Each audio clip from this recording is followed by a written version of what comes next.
कि शाहजहां शेख महफूज ठिकाने पर ममता सरकार की दामने रहमत में कहीं पर महफूज था और अब उसे दोबारा हिफाजत देने के लिए, ताकि वह ईडी और सीबीआई के द्वारा गिरफ्तार न किया जा सके, वो पश्चिम बंगाल पुलिस की मेहमान नवाजी में चला गया है।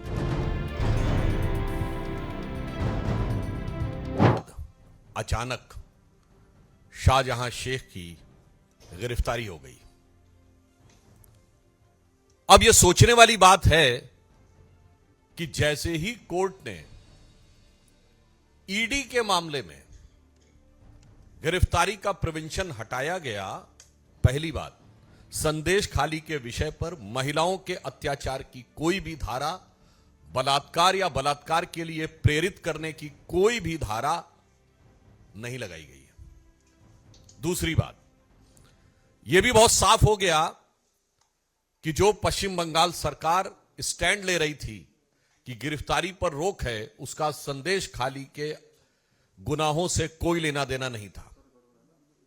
तीसरी बात, उन्होंने जो ईडी के विषय के ऊपर गिरफ्तारी की रोक हटने के बाद गिरफ्तार किया, तो मैं बहुत साफ पूछना चाहता हूं कि यदि आपने ईडी के विषय पर गिरफ्तार किया है तो पश्चिम बंगाल सरकार उन्हें ईडी को क्यों नहीं सौंप दे रही है?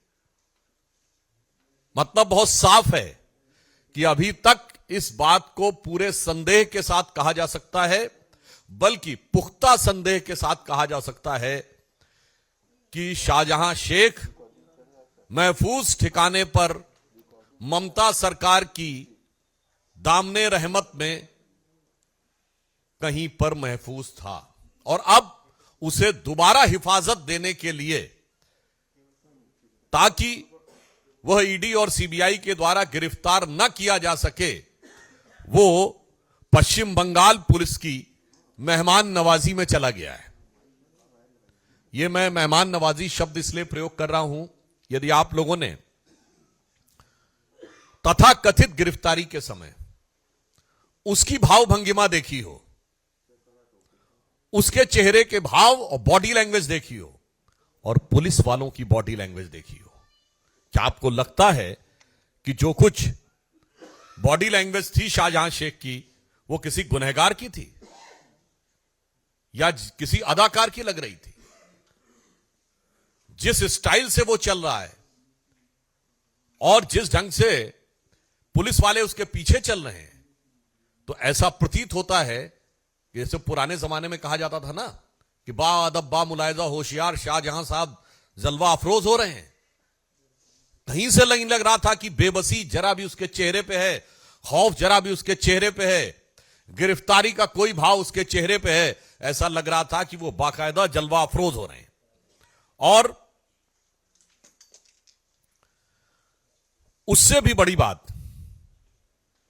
कभी पुलिस गिरफ्तार करती है तो आपने देखा है कि वो पुलिस आगे चलती है कि गिरफ्तार किया हुआ व्यक्ति आगे चलता है? पुलिस आगे चलती है। यहां तो ऐसा लग रहा था पुलिस एस्कॉर्ट कर रही है, क्योंकि शाहजहां शेख जिस धमक के साथ आगे चल रहा था और पुलिस वाले जिस ढंग से कंधे झुकाए हुए पीछे चल रहे थे, यह मैं इसलिए कह रहा हूं, यह संदेश खाली का संदेश पूरे भारत के लिए और पूरे समाज के लिए बहुत साफ है। उससे बड़ी आपत्ति हमारा साफ साफ पूछना यह है कि जिसको ममता जी ने फ्लोर ऑफ द हाउस पे डिफेंड किया, वो अचानक पुलिस के द्वारा एक लीगल प्रोटेक्शन देने के लिए, यानी अभी तक उसे सेकुलर प्रोटेक्शन प्राप्त था, अब उसे लीगल प्रोटेक्शन प्राप्त हुआ है। हम बहुत स्पष्ट रूप से पूछना चाहते हैं कि तृणमूल कांग्रेस और इंडी गठबंधन दोनों जवाब दें कि शाहजहां शेख जो विक्ट्री साइन दिखा रहा था, इसका क्या मतलब है? किस बात की विक्ट्री? महिलाओं के ऊपर अत्याचार, दमन, उत्पीड़न, बलात्कार के द्वारा उनकी जमीनें कब्जे जाने को विजय बताना, यह वही बात है। महिलाओं पर यातना और अत्याचार को विजय का प्रतीक बनाना, यह मध्यकालीन मुगलिया मानसिकता का प्रतीक है। और 21वीं सदी में शाहजहां शेख और ममता बनर्जी की सरकार उसी को आज एक रूप में सामने दिखाई दे रही है।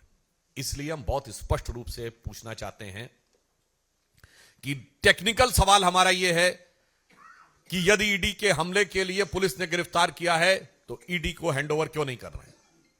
सेकंड सवाल हमारा टेक्निकल यह है कि महिलाओं पे उत्पीड़न और बलात्कार की धाराएं क्यों नहीं लगाई गई। और तीसरा सवाल यह है कि जब कैमरे के सामने उसका इतना जलवा दिख रहा है तो जेल में वो किस जलाल के साथ रह रहा होगा या रहेगा, इसका हमें सहज अनुमान लगाया जा सकता है।